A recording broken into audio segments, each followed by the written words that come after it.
Welcome to the Old Time Radio Westerns. I'm your host, Andrew Rhynes, and I'm excited to bring you another episode absolutely free.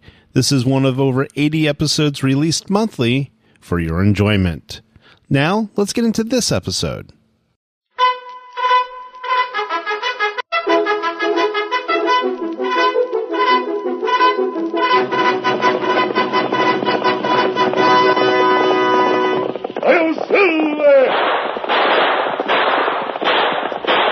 Fiery horse with the speed of light, a cloud of dust, and a hearty hi-yo silver, the Lone Ranger.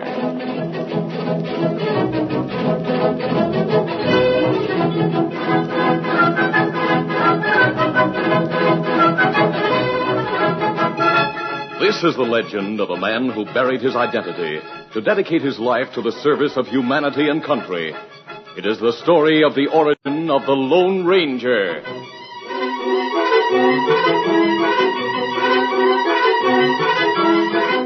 Early settlers in the West had to be brave men and women, ready to fight for their lives at any moment. There was danger on every side. There were wild beasts, savage Indians, and the Cavendish gang. Butch Cavendish headed a pack of outlaws. They struck without warning to steal and kill. Open fire on that wagon train! Wipe them out to the last man!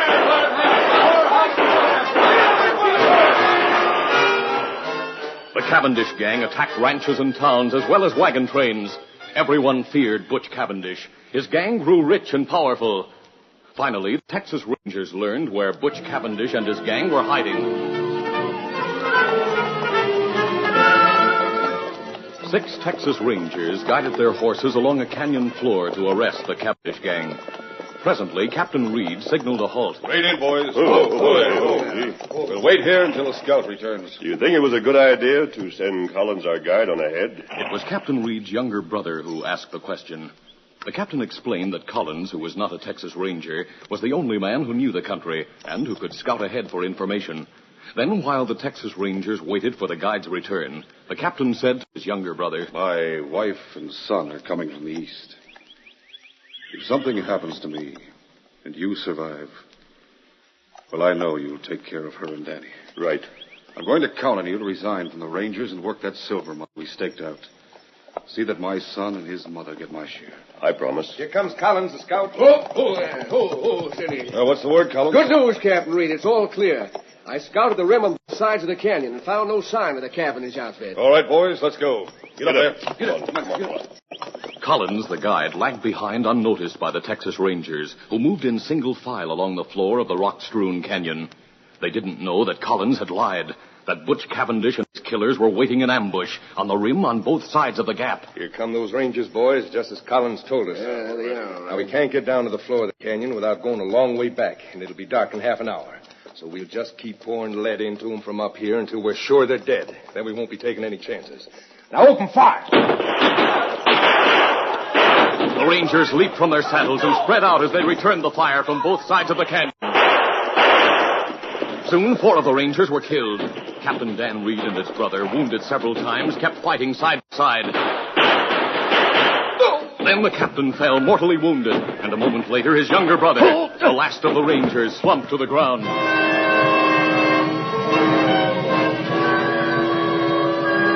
The outlaws waited and watched for any sign of life from the Rangers, then rode away, convinced that all 6 men in Bryant's Gap were dead.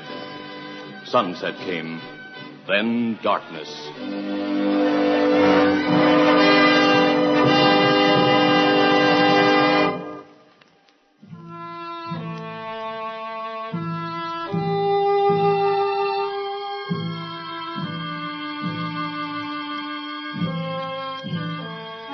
That night, an Indian examined the bodies by moonlight.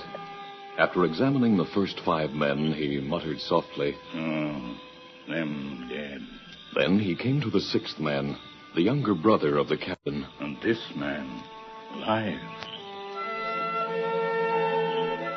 The Indian lifted this man tenderly in his strong arms and carried him to a nearby cave where he bathed and dressed the wounds. He took a spade from one side of the cave and returned to the canyon, where he worked steadily until the dead men had been buried. Returning to the cavern, he sat watching through the remaining hours of the night. Daybreak found the ranger stronger, but by nightfall, the wounds had become infected. The Indian called on all his knowledge to treat the wounded man. He went day and night without rest.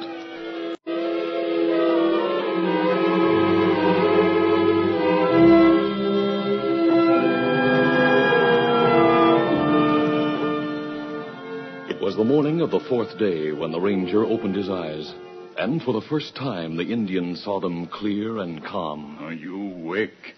Me glad. Yes, but so weak. You wounded, bad? I remember an ambush. That right? Me find you in canyon. Carry you here to cave. It's daylight. It's morning. Then I must have been unconscious all night. It's several days since fight in canyon. Several days. Ah. There's something familiar about you. You remember? Many years ago, you only boy. You find Indian boy in trouble. You saved life, Indian boy. Yes. Your name is Tonto. That right. Years ago, you called me Musabi. That right. And you still Kimasabi. It mean faithful friend. Tonto, there were 6 of us in that canyon. The others. What about the other rangers? Other ranger. All dead. Dead. Ah. One, my brother. You only ranger left. You, Lone Ranger. The Lone Ranger. Tonto, those killers know me by sight. If they know one man escaped, they'll look for him. And them not know one escape. Tonto bury 5 men. Make 6 grave. Crook think you die with others. Good. Then my name shall be forever buried with my brother and my friends. From now on, my face must be concealed. A disguise, perhaps. Or a mask. That's it. A mask. I'm the only one who knows about the Cavendish gang. With your help, Tonto, I'll get every one of those crooks. In the ranger's eyes, there was a light that must have burned in the eyes of knights in armor. A light that through the ages lifted the souls of strong men who fought for justice, for God. I'll be the Lone Ranger.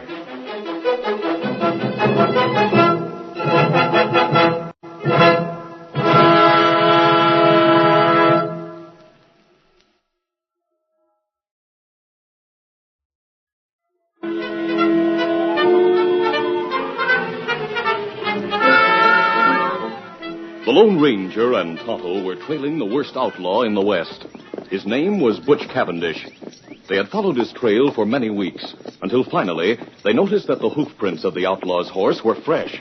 We're close to Cavendish now. Yes, Tonto. He can't be far ahead. Him outrun us last time. Maybe better we shoot in sight. No, I want to take him alive. That shot. Look out. Steady there, steady, boy. Over there. Killer in ambush. Him right way. Tonto, he missed me, but he shot my horse. Get after him. Get him up, Todd. Tonto's horse was tired and no match in speed for the animal Cavendish rode. The outlaw escaped. When Tonto returned from the futile chase, he found the Lone Ranger standing beside his dead horse. A good horse, Tonto. Loyal, faithful, and brave. But my next horse must be faster. I wish that... Tonto, we've heard stories of a wild horse, a fiery white stallion. Ah, him seen near valley over there, where Cavendish go. We'll be on the lookout for the wild horse while we follow Cavendish.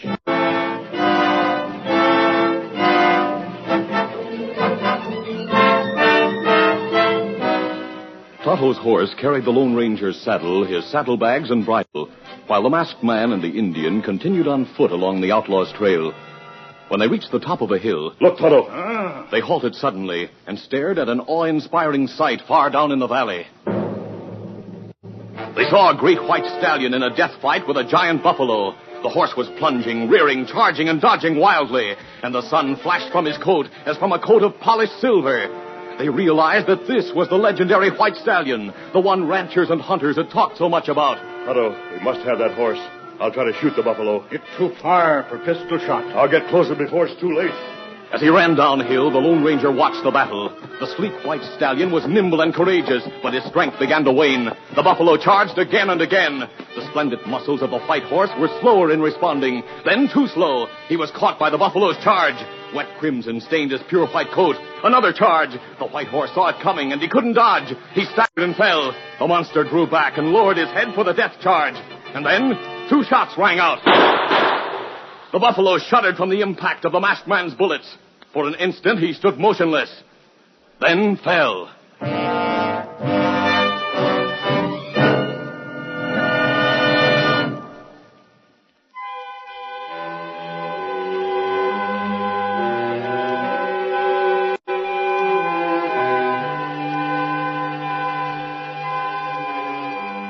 Cruelly battered and bruised, the white stallion lay quietly as the Lone Ranger bathed his wounds. During the next several days, the masked man and the Indian cared for the injured horse.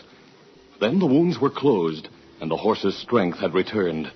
There was once more fire in his eye, a spring in his step, and his head was lifted proudly. Tonto, he's himself again. Him plenty strong.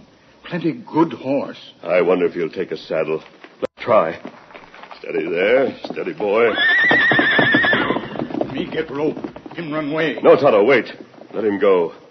I'd like to have that horse more than anything in the world. But he deserves his freedom. He fought for it. Him stop. He's turned to look at us. See how the sun reflects from his white coat. Him look like Silver. Silver. That would be a name for him. Silver! Look at him. Silver! Hey, Silver! Tonto, he's coming back. It's just as if he knew what I said. Silver! Silver, you beauty. Hand me the halter, Tonto. As the mighty stallion felt the halter, he trembled as if from a chill. Every instinct told him that he must flee at once to preserve his freedom. And yet he stood his ground. It wasn't gratitude that kept him there. It was something stronger, some mysterious bond of friendship and understanding. He heard the man's voice, and he liked it. Silver. Silver. We're going to be partners. Him let you use halter. Now, Tonto, the saddle. Oh, no horse like that. Take saddle. There never was a horse like this. Now, Silver, we're going to work together. The horse was wild and unused to the ways of men and the weight of a saddle and a rider. But the masked man was a kind teacher. He was gentle yet firm, and Silver was intelligent. The stallion seemed to sense the desires of the Lone Ranger and did his best to cooperate. He learned quickly, and after several days of training, he was ready. Follow me, Tonto. I'm going after Cavendish. Come on, Silver! No hoofs had ever beat the plains like those thundering hoofs of the great horse Silver. During the past few days, Cavendish had gotten far away, but the masked man and Tonto trailed him relentlessly with only a minimum of rest. It took days to cut down the outlaw's lead, but at long last, Cavendish came into view. There he is. Come on, Silver! The mighty stallion responded with a new burst of speed. Cavendish fired wild shots over his shoulder until his gun was empty. His horse, though powerful and fast, was no match for the charging Silver. Get up there, come on! Fear and panic filled the outlaw's face. He heard the hoofbeats, ever nearer. And then the masked man shout, I want you, Cavendish! The masked man's avowed mission was accomplished. The last of the Cavendish gang was captured to be tried by law and punished for his crimes.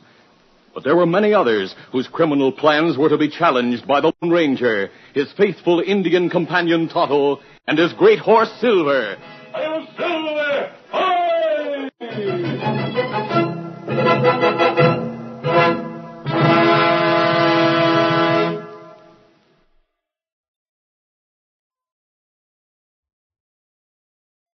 This is the legend of Dan Reed, the story of how the Lone Ranger found his only living relative.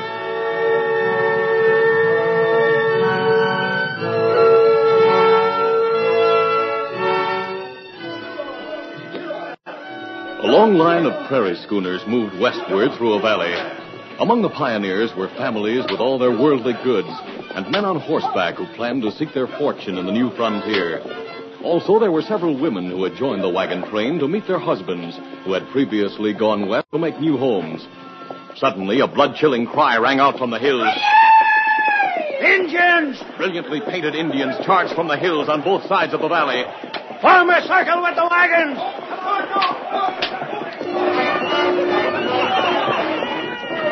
Get to the floor of the wagon, honey, and hold the baby close. Heavily outnumbered by the Indians, the pioneers knew they had no hope, but they were determined to fight to the last man.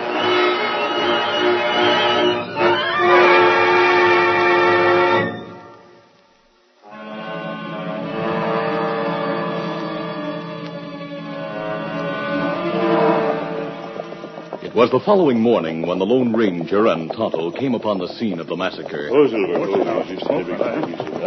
They drew rein and examined the grim remains of wagons that had been looted, then burned, and the bodies of brave pioneers who had died in their attempt to conquer the West. No survivors, Tonto.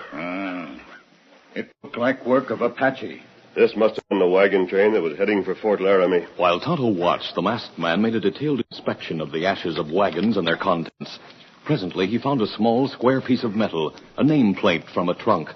He wiped it on his sleeve, then read it. Tonto, remember how the Cavendish gang ambushed my brother and the other Texas Rangers in Grant's Gap? Me know. You ambushed, too. I think my brother had an idea that something might happen to him. Just before we rode into the Gap, he called me aside and said, I want to speak to you brother to brother. My wife and son are coming from the east. If something happens to me and you survive, well, I know you'll take care of her and Daddy. I promised him I would. Then he said, I'm going to count on you to resign from the Rangers and work that silver mine we staked out. See that my son and his mother get my share. I made arrangements for an old man named Jim to work the silver mine and got enough ore to keep me supplied with silver bullets and what cash I need. Me know. We were to wait until my brother's wife arrived from the east to decide what she wanted done with her share of the silver mine. But now Me sorry, Kimasabi. Yes, Tonto. Linda and the baby boy were on this wagon train. Maybe woman, baby captured. Maybe them alive. It's a faint hope, Tonto. Nevertheless, I shan't be convinced that they're dead. We'll always be on the lookout for some clue that Dan Reed and his mother are alive. In the meantime, we must help make the West a place where massacres like this can't happen.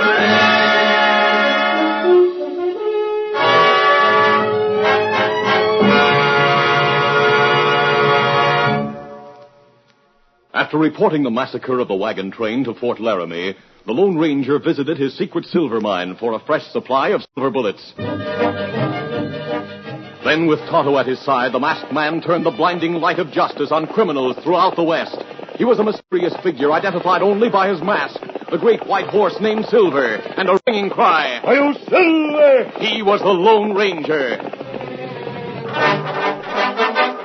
Though 13 years went by, the Lone Ranger was ever alert for proof that his brother's wife and son were dead, or, if living, a clue that might lead him to their side. Then his adventures took him to the high border country in the Northwest, where he fought men who sought to rob an old lady called Grandma Frisbee and her adopted grandson, a boy in his early teens whose name was Dan. The outlaws were conquered, but the fight had been a great strain on Grandma Frisbee's aging heart. The masked man and Dan were with her in the small, neat bedroom. I'm tired. Try to get some sleep, Mrs. Frisbee. No, I want to be sure Dan will be all right. I want you to take care of Dan. I'll take care of him as if he were my son. You ought to know about his past. He's not really my grandson. No? I'm not. But Grandma Frisbee, Let me talk. There's a small box under the bed. Hand it to me. I'll get it. Grandma Frisbee held the box in her thin, blue-veined hands while she told of coming west in a wagon train. That was over 10 years ago. There was a fine lady traveling with the party, and she had a baby boy. The dying woman told about the Indian attack. I crept away from the scene of the massacre and took the baby with me. I came up here near the border and raised raise Dan as my grandson.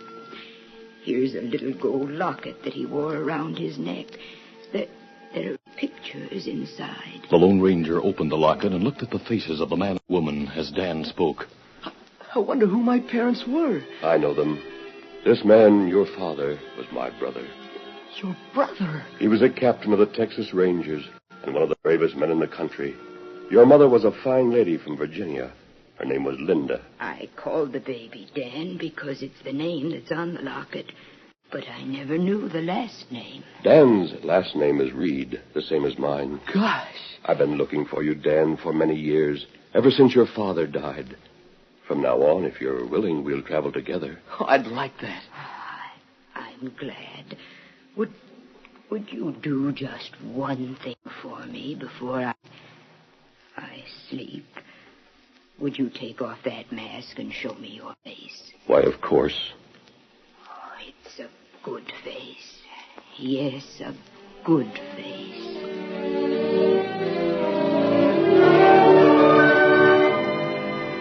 Dan, your grandma was a fine woman. It's too bad she had to go. She was certainly good to me. She and your father left you a great heritage. A heritage? Yes.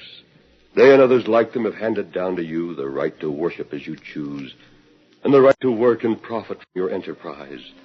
They have given you a land where there is true freedom, true equality of opportunity, a nation that is governed by the people, by laws that are best for the greatest number.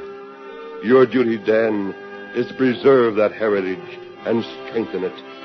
That is the heritage and duty of every American.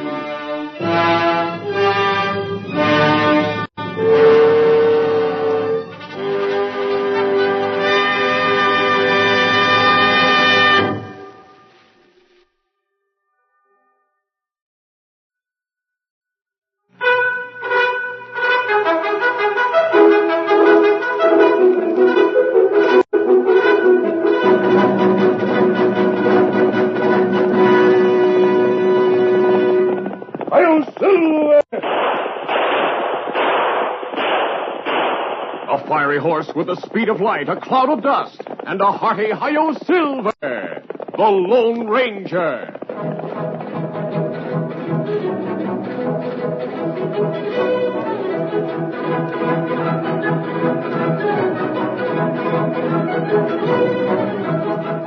This is the story that tells how Tonto once saved the Lone Ranger.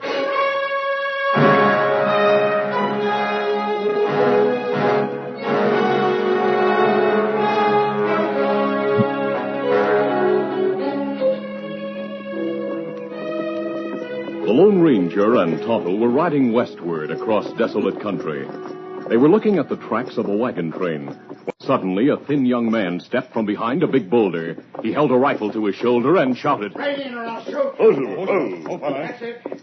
Now get off those horses and don't try to reach for a gun. The Lone Ranger and Tonto dismounted slowly. Easy, steady, big fella. Easy. Then the masked man dropped his hand with lightning speed and fired from the hip. His bullet smashed the rifle and sent it flying from the young man's hands. Now raise your hands. Search him, Tonto. See if he has any other weapons. I haven't. I should have known better than to try to hold up a masked outlaw. I'm not an outlaw, and you don't look like one. I'm not. I held you up because I hoped to find food in your saddlebags. What's your name? Wingate. Dave Wingate. What are you doing alone in country like this? I was with a wagon train. It passed here. Why did you leave the train? I was driven away. Why? I didn't do anything wrong. I was framed by Cap Sanders. Cap Sanders? He was hired as wagon master. Every night he posted guards to watch for dangerous redskins. Sioux Indian dangerous, but Crow Indian friendly. One of our best friends is chief of the Crow Indians who live north of here.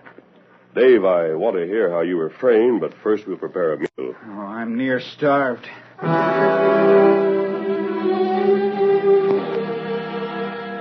During the meal, Dave told about being on guard duty during a dark night when he saw two men sneaking beyond the circle of wagons. So I followed them.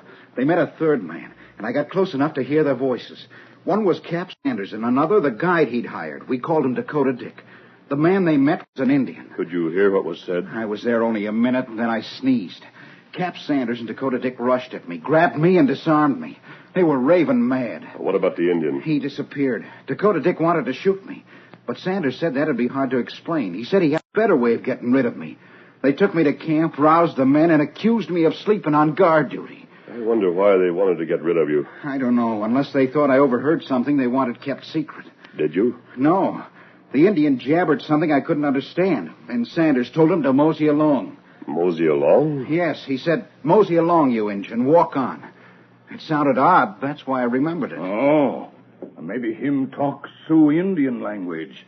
Maybe him say, mosey on, you Indian, walk on. Why, that's it. Sanders told the Indian to make an attack at a landmark known as Medicine Rock. Oh, Medicine Rock? The wagons are supposed to reach there tonight. And Sanders is working with Sioux Indians to attack the pioneers. They must be warned. I'll try to overtake the wagons. Me go with you? No, Tonto, I'll make better time alone. You stay with Dave. Easy, steady, big fella. Come on, Silver!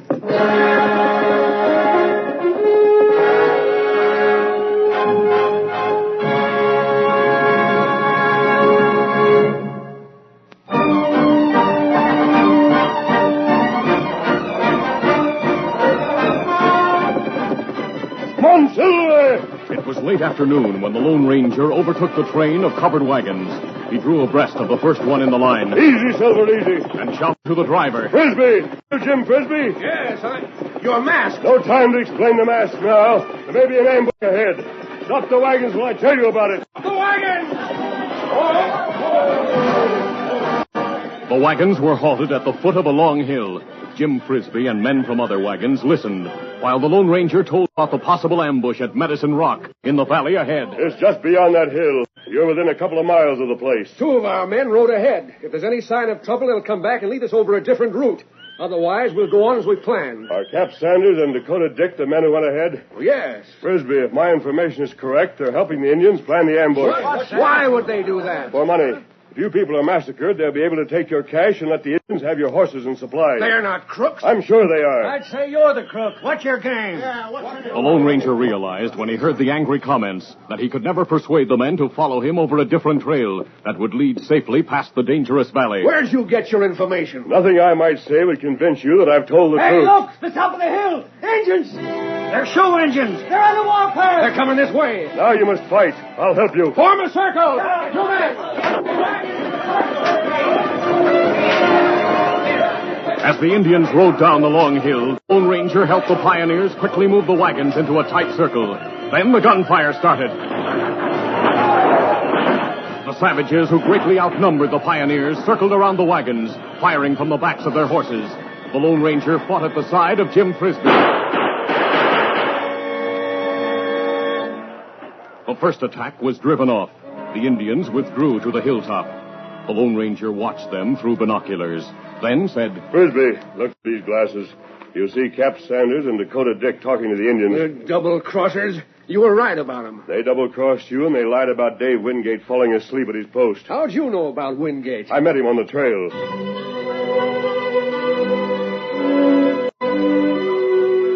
During the lull in battle, the Lone Ranger told how he had met Dave Wingate and learned of the attack. Then the Indians near the hilltop, out of gun range, showed signs of activity. They're starting another attack. We've used more than half our ammunition. Get set, boys. We'll go down fighting. Here they come. Every man inside the circle of wagons knew that the end was near. Make every shot count. The Indians knew it, too. They felt that victory was in their grasp, when suddenly new war cries sounded from the north. Look over there. More Indians coming. Those are friendly Indians. They're members of a Crow tribe. You mean they're on our side? Yes, Tonto's riding beside the chief. And there's Dave Wingate. Boys, we're saved. Never mind sparing the ammunition. Let them have it.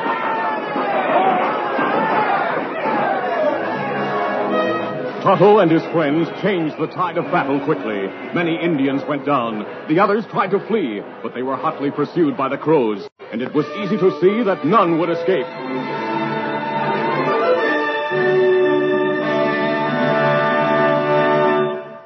That night, in the light of campfires, Jim Frisbee told the pioneers how Dave Wingate had been unfairly punished. And, men, I say every one of us owes his life to Dave. That's right, Jim. I didn't do anything. We owe our lives to Tonto and the Lone Ranger. Hail Silver! Away!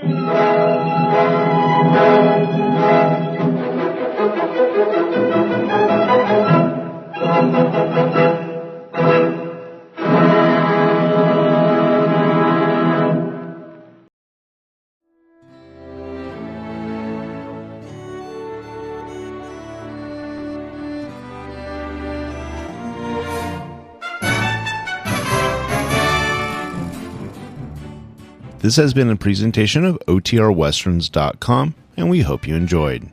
Please take some time to like and rate this episode within your favorite podcast application. Follow us on Facebook by going to OTRWesterns.com/Facebook, and subscribe to our YouTube channel by going to OTRWesterns.com/YouTube. Become one of our ranch hands and unlock some exclusive content. We want to thank our most recent ranch hands, Steve and Ron W., who joined us recently. You too can join by going to OTRWesterns.com/donate. Send us an email, podcast@OTRWesterns.com, and you can call and leave us a voicemail, 707-986-8739. This episode is copyrighted under the attribution non-commercial share-alike copyright. For more information, go to OTRWesterns.com/copyright. Have a great day, and thanks for listening.